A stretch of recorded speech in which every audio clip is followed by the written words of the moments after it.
Ok, là on se retrouve, j'ai créé un dossier YouTube, vous voyez un peu, il n'y a rien à l'intérieur, on va aller de A à Z, complètement de A à Z pour reprendre la vidéo.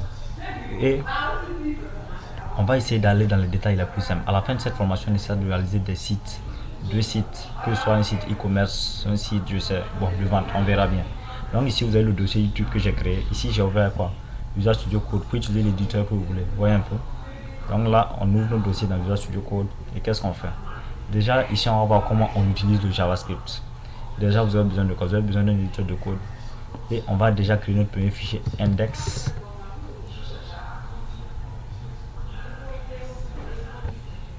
.html. Voilà. Ici, j'ai créé un fichier index.html. Je vais appeler la structure HTML5 de base. Vous voyez un peu. Ceux qui ne connaissent pas, je vous invite à aller regarder nos vidéos. On a une formation HTML5 de qualité qu'on a eu à faire. HTML et CSS, ça va beaucoup vous aider. Ici, je crée quoi? Un deuxième fichier. Style.css.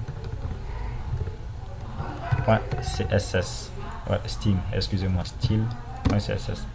Voilà. Quand c'est fait, on a le fichier HTML, on a le fichier CSS. On va lier les deux fichiers. Donc on fait link en bas CSS. Voilà, les deux fichiers sont liés.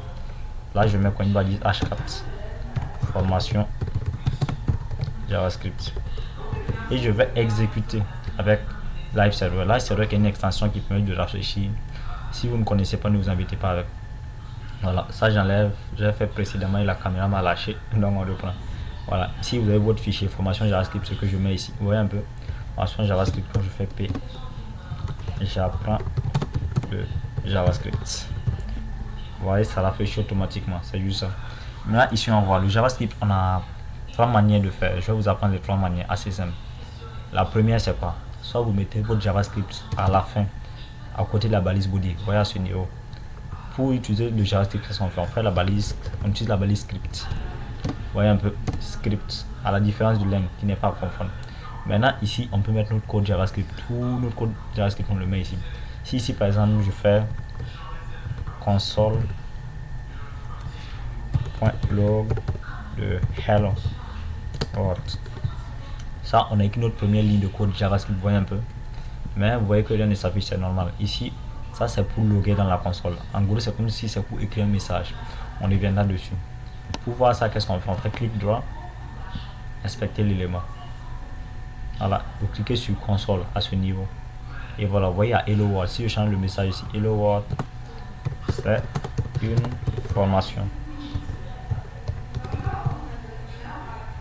Vous voyez, ici vous avez une formation. Le console log qui est très important, c'est l'outil le plus utilisé en JavaScript. Il permet de faire pas mal de choses. Enregistrer des erreurs, on reviendra dessus. Vous voyez, vous avez notre première ligne de JavaScript. Vraiment, là c'est propre. Ça, c'est la première manière de faire. Je commande ça. Vous voyez, vous pouvez également le faire dans. Bon, ça j'ai commenté. Vous pouvez également le faire dans la balise et d'en haut. Deuxième manière de faire. Utilisez toujours script. Vous voyez un peu. Et on fait notre console.log. Console.log. J'apprends. Excusez-moi, j'apprends JavaScript. Voilà. Vous allez voir dans la console, c'est logué. J'apprends JavaScript. Et je deviens un pro. Vous voyez, pareil. Ça, c'est la deuxième manière. Vous voyez que c'est assez similaire, mais bon. Si vous voulez l'écrire directement ici, je vous recommande de le faire. Bon, ça dépend. Par exemple, souvent, on a un attribut qu'on utilise differ. Mais je vous expliquerai pourquoi on utilise. Ça, c'est la deuxième manière de faire. Maintenant, on a une troisième manière de faire. Je retire ça. C'est de créer le dossier à part. Comme on a vu avec le CSS, on peut l'écrire directement dans une balise ou le faire à part. Avec le JavaScript aussi, on peut écrire dans un fichier à part. Donc ici, je fais quoi? Je fais app.js et je crée un fichier.